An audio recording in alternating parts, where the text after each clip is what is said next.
Je m'appelle Ibrahim Al-Hakim, j'ai 92 ans.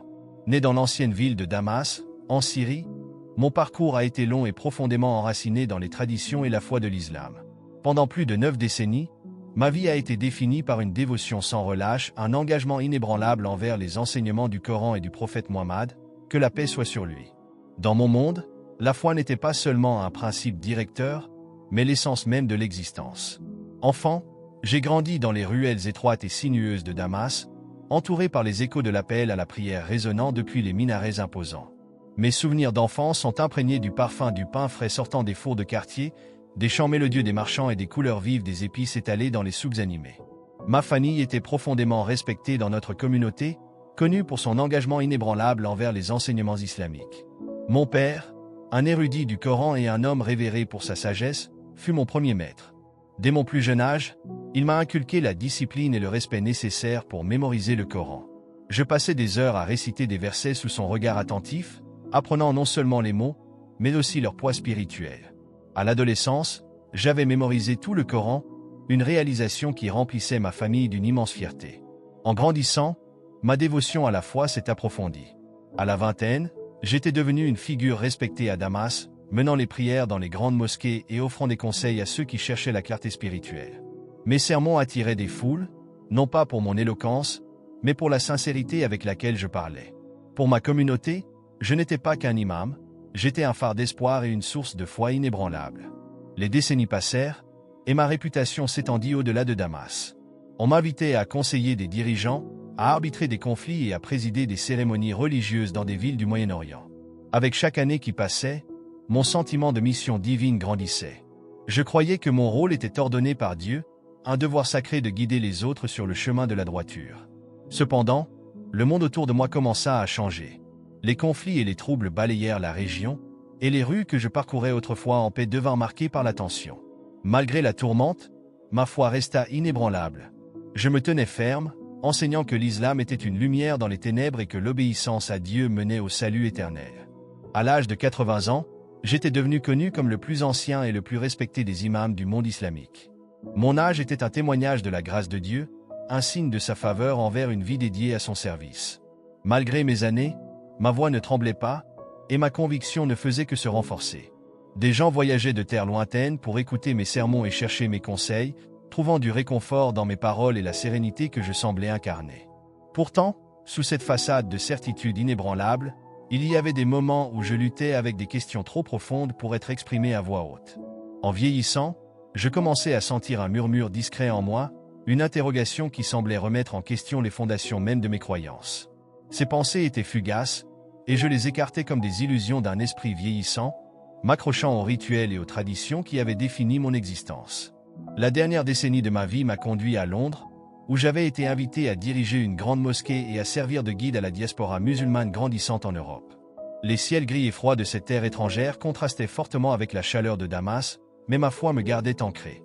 Mes sermons portaient sur l'unité, la persévérance et la vérité inébranlable de l'islam. Pour ceux qui écoutaient, mes paroles étaient un baume pour l'âme, un rappel des promesses éternelles de notre foi. Mais au fil des saisons, une profonde fatigue s'installa en moi. Je l'attribuais au poids des années, à l'épuisement d'une vie vécue dans un service constant.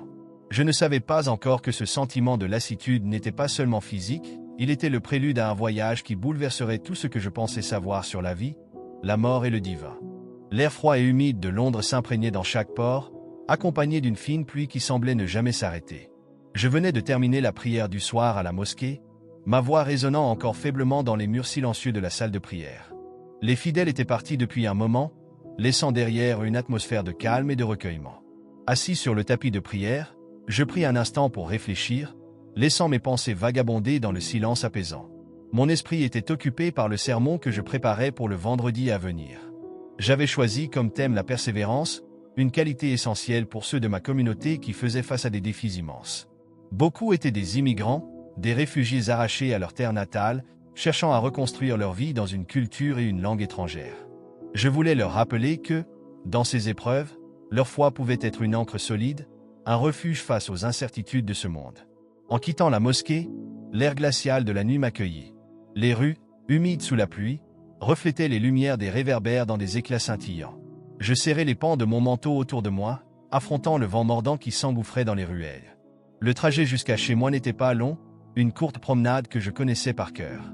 Les sons familiers de la ville m'accompagnaient, le bruit des voitures, le murmure lointain de passants, et parfois le claquement rapide de pas sur les trottoirs mouillés. Ce soir-là, cependant, une étrange sensation d'appréhension s'installa en moi. Était-ce le poids de mes pensées, ou un pressentiment que je ne pouvais expliquer? Je ne savais pas encore que cette nuit allait changer ma vie à jamais. Alors que je m'engageais dans une rue plus calme, une lumière vive surgit dans le brouillard. Une voiture arrivait en face, ses phares éblouissants perçant l'obscurité.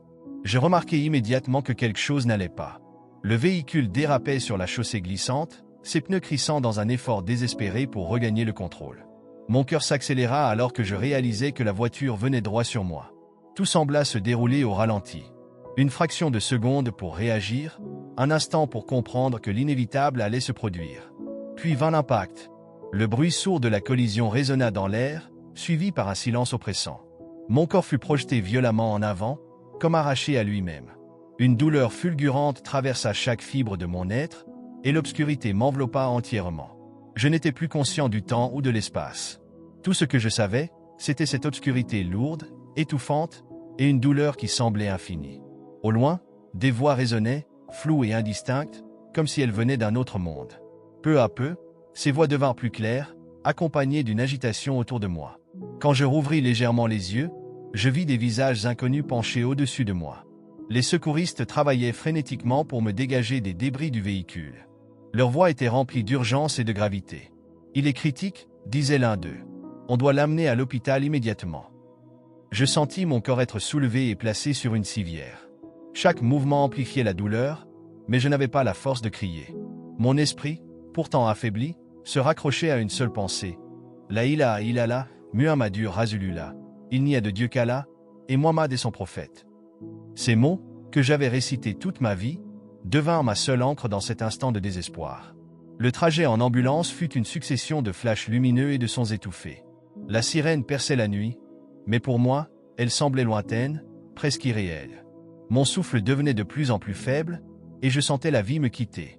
Les visages des secouristes étaient tendus, leurs gestes rapides mais méthodiques, comme s'ils savaient que chaque seconde comptait. À l'arrivée à l'hôpital, les médecins prirent immédiatement le relais. Je fus emmené en soins intensifs, entouré de machines et de tubes qui maintenaient mon corps en vie. Les blessures étaient graves, multiples fractures, hémorragies internes, et une blessure à la tête qui avait plongé mon corps dans un état critique. Les médecins firent tout ce qu'ils pouvaient, mais leur verdict fut sombre. Ces chances de survie sont minces, entendis-je dire à un moment où ma conscience vacillait. Je sentis les mains de ma femme serrer les miennes, sa voix tremblante de larmes alors qu'elle priait à mon chevet. Mes enfants, trop jeunes pour comprendre pleinement, pleuraient doucement à côté d'elle.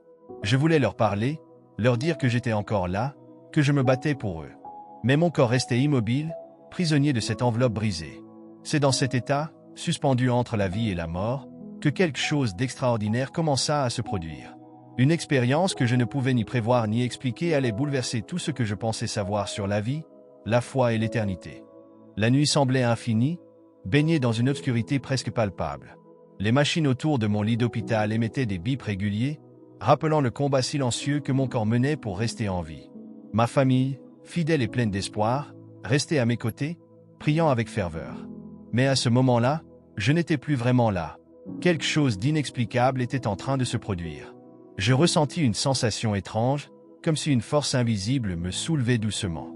Une légèreté envahit mon être, et soudain, je n'étais plus enfermé dans mon corps brisé. Je me trouvais au-dessus de moi-même, regardant la scène d'un point de vue impossible. Mon corps gisait inerte, pâle et entouré de machines.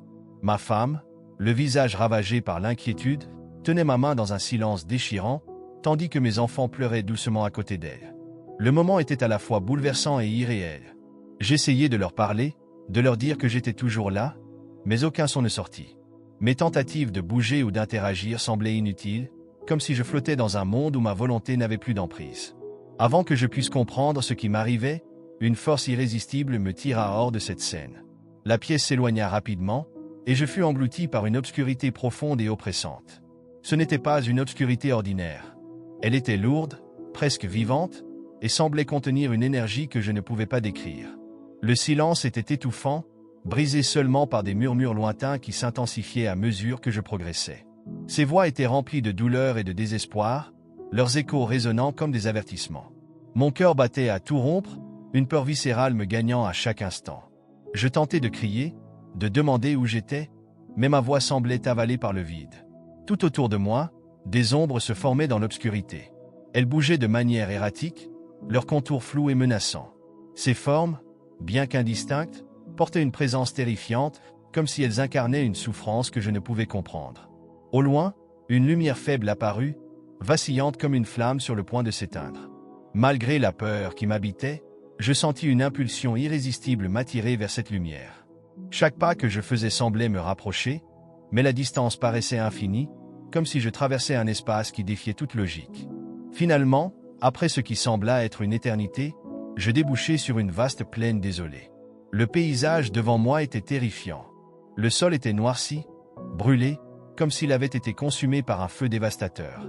L'air était lourd, chargé d'une odeur âcre de soufre et de cendres. Une brume épaisse enveloppait l'horizon, rendant impossible de discerner ce qui se trouvait au-delà. Des ombres se déplaçaient dans cette brume, leur présence inquiétante me faisant frissonner. Au loin, des cris perçaient le silence, des hurlements de douleur qui semblaient sans fin. Je restais figé, incapable de bouger. Ce lieu n'était ni la vie, ni la mort telle que je l'avais imaginée. Mon éducation religieuse m'avait appris l'existence d'un paradis pour les justes et d'un enfer pour les pécheurs. Pourtant, ce que je voyais ne correspondait à rien de ce que j'avais appris. Ce lieu était au-delà des mots, une réalité qui semblait défier toutes mes croyances. Alors que je me tenais là, pétrifié, des figures émergèrent de la brume.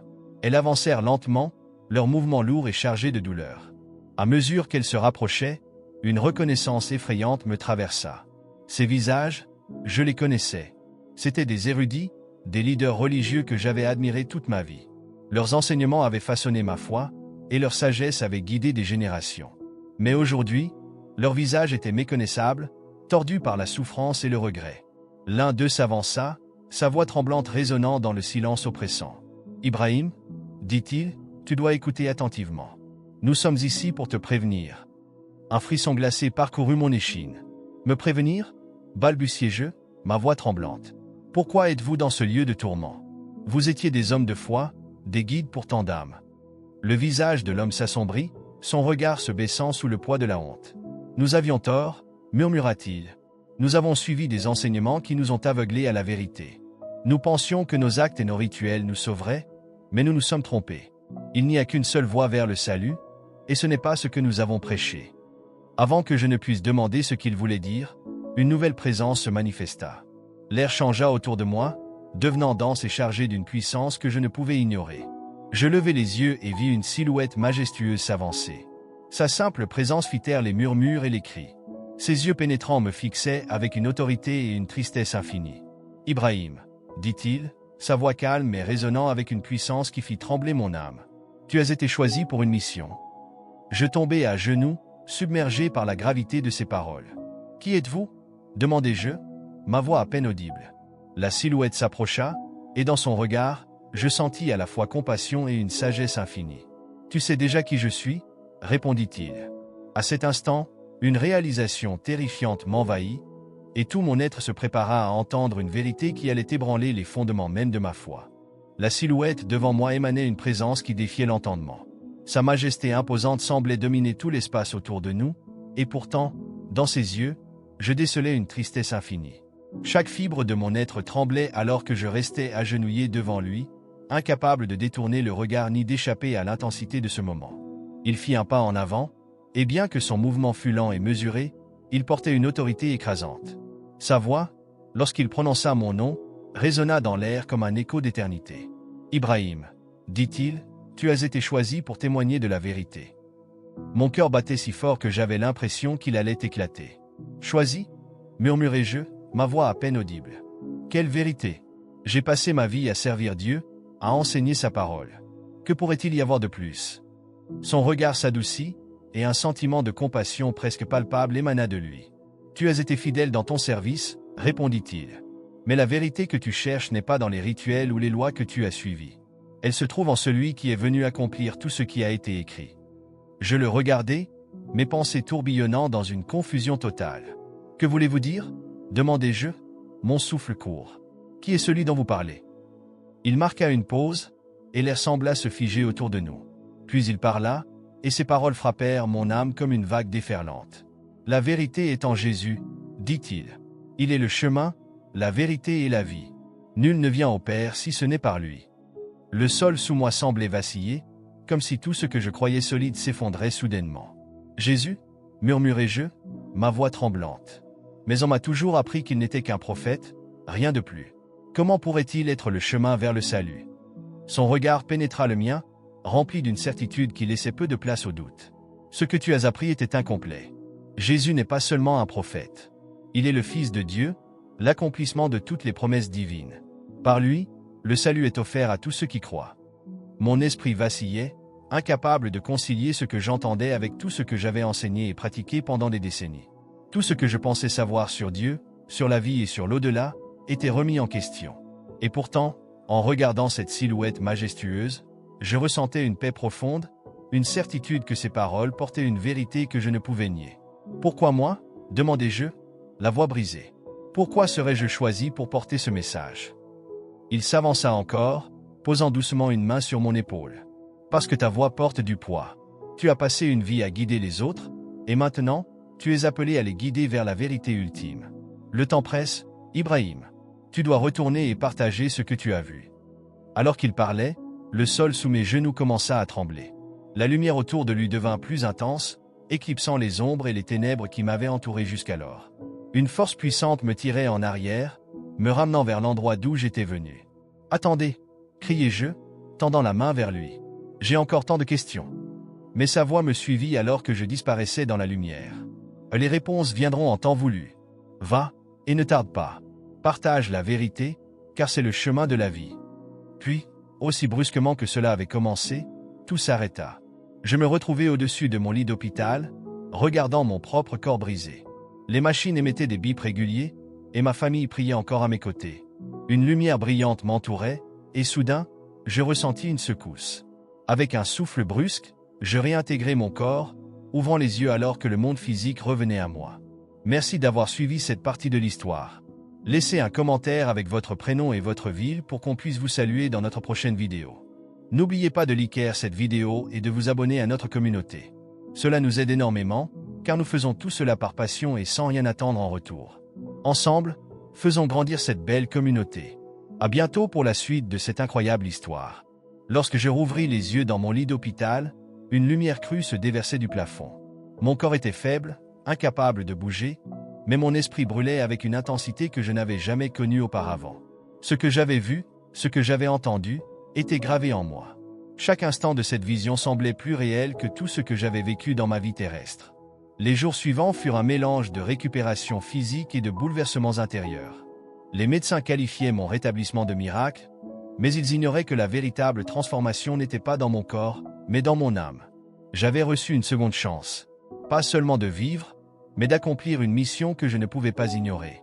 Ma femme était à mes côtés, son amour indéfectible malgré les inquiétudes évidentes qui marquaient ses traits. Mes enfants me regardaient avec leurs yeux innocents, heureux de voir leur père revenir à la vie. Mais je savais qu'ils ne comprenaient pas encore ce qui m'habitait désormais. Comment leur expliquer ce que j'avais vécu? Comment leur révéler que ma foi, qui avait été la pierre angulaire de notre vie, avait été bouleversée par une vérité nouvelle et déroutante? Les nuits à l'hôpital étaient longues, mais elles me permettaient de réfléchir. Je revoyais les images de cette plaine désolée, les visages tourmentés des érudits, et surtout, la silhouette majestueuse qui m'avait révélé la vérité. Ces souvenirs étaient aussi clairs que si je les revivais. La paix qui m'avait envahi lors de ces révélations contrastait avec les questions brûlantes qui tournaient dans mon esprit. De retour chez moi, je me retrouvais face à un dilemme insurmontable. Devais-je partager cette vérité immédiatement, ou prendre le temps de comprendre pleinement ce que cela signifiait? Pendant des décennies, j'avais été un pilier de foi pour ma communauté, un enseignant, un guide. Comment leur annoncer que la voie que je leur avais enseignée, bien qu'importante, n'était pas complète? Et comment ma famille réagirait-elle à une telle révélation? Une nuit, incapable de dormir, je me rendis dans mon bureau. Les étagères étaient remplies de livres que j'avais étudiés toute ma vie, des textes islamiques, des commentaires du Coran, des recueils de hadiths. Mon regard tomba sur un livre particulier, une Bible que l'un des infirmiers m'avait donnée à l'hôpital. Je ne savais pas pourquoi je l'avais gardée, mais à cet instant, elle semblait m'appeler. Je la pris dans mes mains tremblantes et l'ouvris. Les mots de Jésus me frappèrent comme une lame acérée. Je suis le chemin, la vérité et la vie. Nul ne vient au Père que par moi. Jean 14h6. Je relus ces mots encore et encore, comme s'ils s'adressaient directement à moi. Chaque syllabe semblait porter un poids spirituel, éclairant des aspects de ma foi que je n'avais jamais remis en question. Ce n'était pas seulement une déclaration, c'était une invitation. Une vérité que je ne pouvais plus ignorer. Mais comment partager cela? Comment expliquer à ma femme, une femme pieuse et dévouée, que ce que nous avions construit ensemble devait maintenant changer? Je savais que sa foi était profonde, tout comme la mienne l'avait été. Une nuit, je rassemblai tout mon courage et l'invitai à s'asseoir avec moi. Habiba, commençai-je doucement, mes mains serrées l'une contre l'autre, il y a quelque chose que je dois te dire. Elle tourna son regard vers moi, ses yeux emplis d'inquiétude. Qu'y a-t-il? Ibrahim, tu as été si silencieux depuis ton retour. Je pris une profonde inspiration. Ce que je vais te dire pourrait te choquer, mais je dois être honnête avec toi. Pendant mon séjour à l'hôpital, j'ai vu des choses. J'ai vécu quelque chose qui a changé ma vie. Son expression se durcit légèrement, une ombre de peur traversant son visage. Que veux-tu dire? Que as-tu vu? J'ai eu une vision, dis-je, ma voix tremblant légèrement. Une vision qui m'a révélé une vérité que je n'avais jamais imaginée. Habiba, cette vérité concerne Jésus.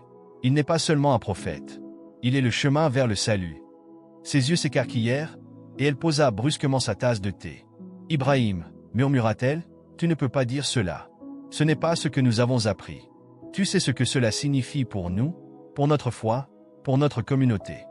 Je pris ses mains dans les miennes, tentant de la rassurer. Je sais, Habiba, je sais que cela semble impossible. Mais je ne peux pas nier ce que j'ai vu. Cela m'a été révélé avec une clarté que je ne peux ignorer. Jésus est le chemin, et je suis appelé à partager cela. Elle retira ses mains, le visage baissé, des larmes coulant sur ses joues. Que va-t-il nous arriver? Que diront les gens?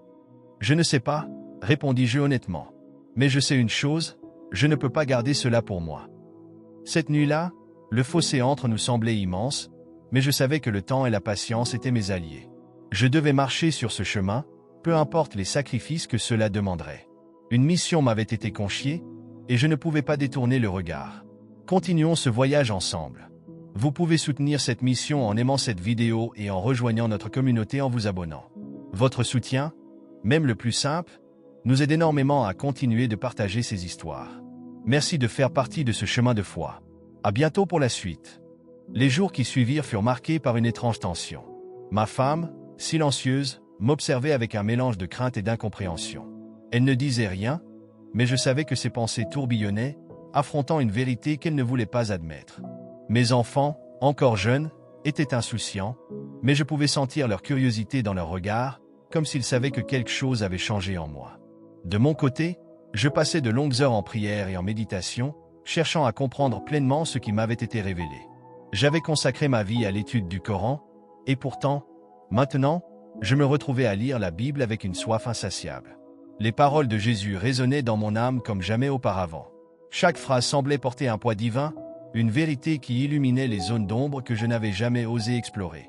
Mais partager cette vérité avec d'autres était une tâche terrifiante. Pendant des décennies, j'avais été un leader respecté de la communauté musulmane, un guide spirituel que beaucoup regardaient avec admiration. Comment pourrais-je leur annoncer que mes enseignements passés, bien que sincères, étaient incomplets? Comment leur dire que Jésus n'était pas seulement un prophète, mais le chemin unique vers le salut? Ma première tentative fut avec un petit groupe de proches amis. Ces hommes avaient prié à mes côtés pendant des années, et je pensais qu'ils seraient les plus susceptibles d'écouter avec un esprit ouvert. Un soir, je les invitai chez moi. Autour de la table, l'atmosphère était détendue, mais je pouvais sentir une certaine appréhension. Ils savaient que j'avais traversé une expérience extraordinaire, et ils attendaient que je partage mon histoire. Je commençai lentement, racontant l'accident, mon état critique, et finalement, la vision. Je leur décrivis la plaine désolée, les érudits tourmentés, et la silhouette majestueuse qui m'avait révélé la vérité. À mesure que je parlais, les expressions sur leurs visages changèrent. Certains semblaient intrigués, presque captivés par mon récit. D'autres, cependant, fronçaient les sourcils, leur méfiance grandissant. Quand j'arrivai à la révélation centrale que Jésus est le chemin, la vérité et la vie, l'un d'eux, Ahmed, se leva brusquement. « Ibrahim, dit-il, sa voix tremblante de colère, as-tu perdu la tête? Tu oses dire que tout ce que nous avons appris, Tout ce que nous avons vécu est faux. Je levai les yeux vers lui, sentant le poids de mes paroles. Ce n'est pas que c'était faux, Ahmed, mais c'était incomplet. Je ne dis pas cela pour critiquer notre foi ou nos traditions. Je dis cela parce que j'ai vu une vérité plus grande. Jésus est le chemin vers Dieu. Les murmures se transformèrent en protestations. Certains argumentaient, d'autres semblaient trop choqués pour parler. Finalement, un par un, ils partirent, leur visage marqué par une combinaison de tristesse et de confusion. Je restais seul dans la pièce, mon cœur lourd mais résolu. Je savais que cette vérité ne serait pas facile à partager, mais je ne pouvais pas la garder pour moi. Les jours suivants, les rumeurs commencèrent à se répandre. Des regards méfiants remplacèrent les salutations chaleureuses que je recevais habituellement à la mosquée. Certains m'évitaient carrément, tandis que d'autres tentaient de me confronter directement.